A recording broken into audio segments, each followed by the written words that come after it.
Hello BookTube, I'm Nadine. How the devil are you? So I thought I would do a book haul today.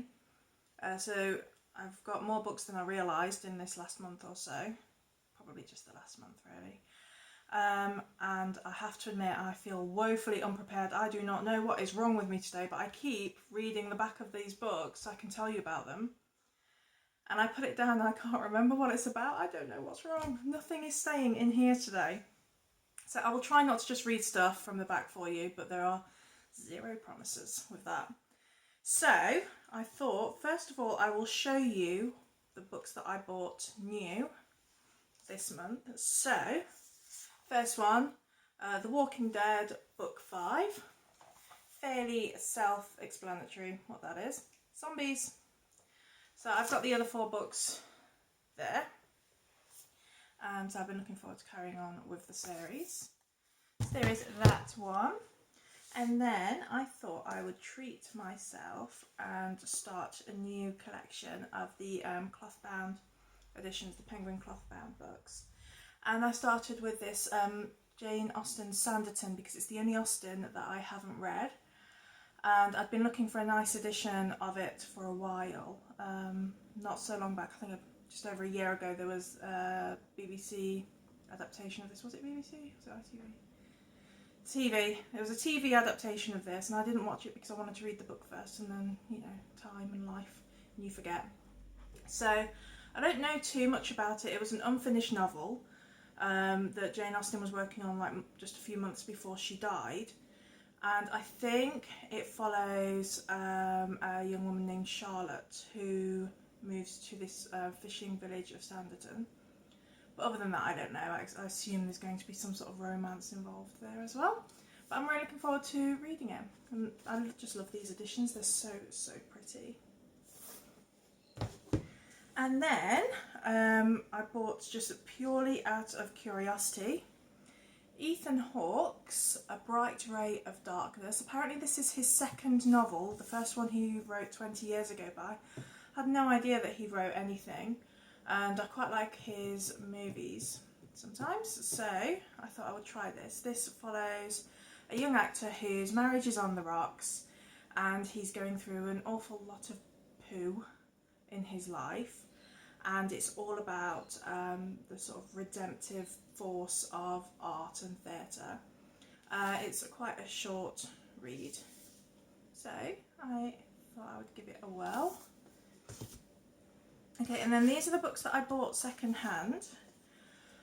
L.A. Larkin's The Genesis Floor. I got this because I bought the other L.A. Larkin book, which I showed you for my March Mystery Madness TBR, and there was an offer on where if you buy 2 you get 1 at like however much off. This is some sort of action-y thriller type thing.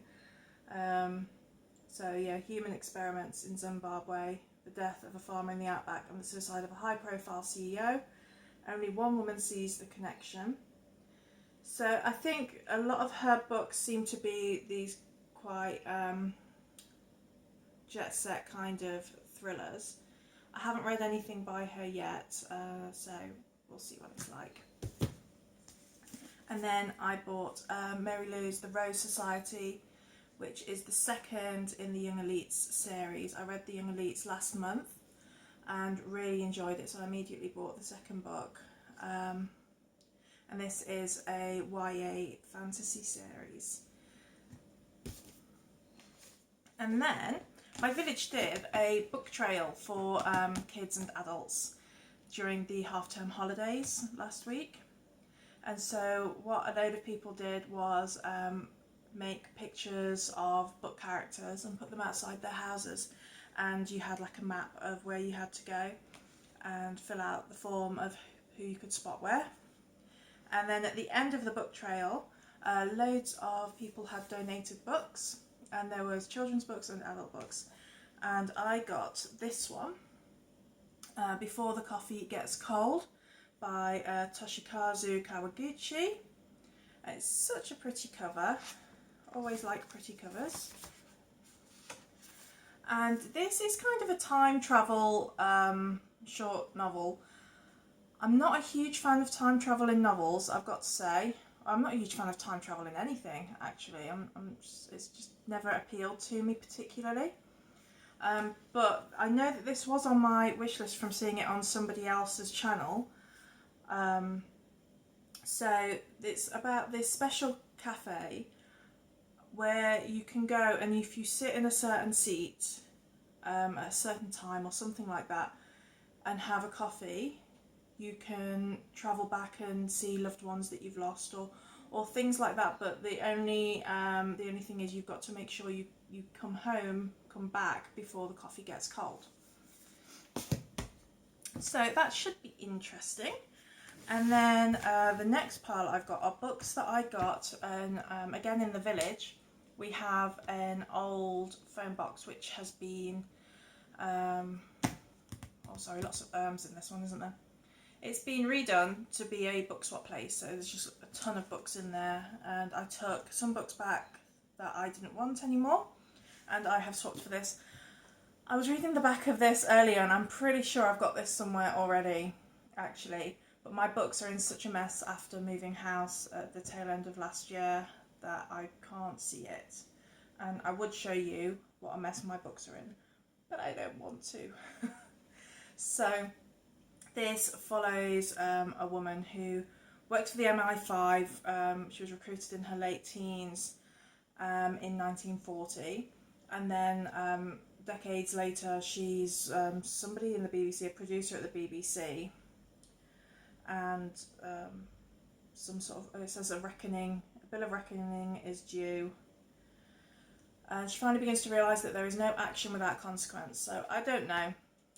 I've heard a lot of good things about this book and about Kate Atkinson in general. I'm not sure if I've actually read anything by her before, but I've seen her pop up a lot on BookTube, and it's got a flamingo on the cover, and frankly that is enough for me. And then another book that I'd heard loads about, and I was thrilled to find it in my little village phone box, was Where the Crawdads Sing by Owens. This has been kind of everywhere on my online book clubs and things lately, so I was really thrilled to find this. This follows a young woman called the Marsh Girl. It's set in North Carolina, and I think a man is found dead and she gets the blame for it, but she's not what she's rumoured to be. The language in this is supposed to be really beautiful, and it's supposed to be very evocative of the setting, so I am really looking forward to reading this. And then I picked up Oliver Sacks, The Man Who Mistook His Wife for a Hat. This is all about what happens when something goes wrong in your brain, which I find fascinating. Anyway, I love anything to do with psychology or sort of neurology, that sort of thing. I find it really interesting. In a Cottage in a Wood by Cass Green. This is about a woman who has fallen on hard times financially. She almost hits somebody in her car, and then finds that she's been left that person's house in a will, but things are not quite as nice as she is hoping for. I think that's a thriller. Again, it's one that I've seen around. I like the cover. Next, Keeping Pet Chickens by Johan Paul and William Wyndham. I picked this up because we're thinking of getting some chickens next month, which would be awesome. I've always wanted to have chickens, so hopefully this time next month I'll be filming a video with some little cluckers around me. Not in here. Gosh, no. Right. And then I picked up Driving Over Lemons, An Optimist in Andalusia by Chris Stewart. Chris Stewart was a drummer for Genesis, and he quit that when he was 17, I think, and went to become a sheep farmer in Andalusia. And this is about his adventures and misadventures and experiences living abroad. And then, we're getting there, I promise. 1,000 Splendid Suns by Khaled Hosseini. This follows the story of Mariam, I think her name is. When she's 15, she is sent to marry a man in Kabul who is 30 years her senior. And then a few decades later, another young woman is sent to stay with the family. And this follows sort of family and friendship and just relationships in general during Taliban rule over Afghanistan and all the hardships that have been faced over there. And then finally, this is quite pretty, I'm looking forward to this one. Cider with Rosie, the illustrated edition by Laurie Lee. And this is Laurie Lee's autobiography about his life growing up in 1920s in the Cotswolds village, and how things changed from this simple farming community to more modern life. And it's so pretty. I can't believe that I found this for free in that little phone box, that it was just shoved away in there. It's just so lovely, and I'm dying to get to it, but I'm kind of thinking that it might be a nice one to save for non-fiction November.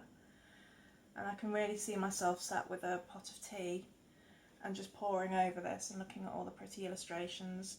I've never read any Laurie Lee, but I love sort of country life type things. So yes, that is it for my books. I'll show you a few things that I got for Valentine's Day that were quite bookish as well.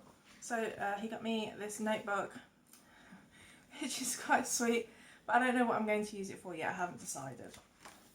And my favourite present I got, which I think you guys would appreciate, is this pretty bookmark. Look, can you see that? It's so pretty. I'm almost frightened to use it, but it is, it's lovely. And that is it. Has any of you read any of these books? Is there anything that you would recommend that I look into? What are you all reading at the moment? Let me know down below and let's have a bit of a chat. I always like to talk books with anyone, really, who's interested. But that's it for today, and thank you very much for joining me, and I will catch you next time. Goodbye.